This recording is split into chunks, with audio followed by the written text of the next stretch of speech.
Hello friends, welcome to Siri vlogs. ఈరోజు Sunday కదా, mutton చేసేసుకుందాం రండి. మటన్ జస్ట్ ఒక 4 ఇంగ్రీడియంట్స్తో మటన్ చేశానండి ఈరోజు.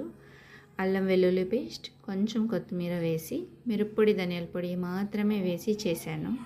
అసలు ఎక్కువ మసాలా వేస్తే కూడా అంతగా బాగోదు, అందుకే ఈరోజు ఇలా ట్రై చేశాను. చాలా బాగుంది. అసలు సండే రోజు మటన్ లేకపోతే ముద్దే దిగదండి. మటన్ ముక్క ఉంటే భలే ఉంటుంది. అసలు సండే రోజు మటన్ తెస్తేనే సండే అన్నట్టుగా ఉంటుంది. లేట్గా లేచి మటన్ చేసుకొని వేడి వేడి ఇడ్లీకి మటన్ వేసుకొని తింటుంటే అబ్బా సూపర్గా ఉందండి. మీరు కూడా ఒక్కసారి ఇలా ట్రై చేసి తిని చూడండి. నా వీడియో నచ్చినట్టయితే లైక్ చేసి సబ్స్క్రైబ్ చేయండి ఫ్రెండ్స్. Subscribe for more.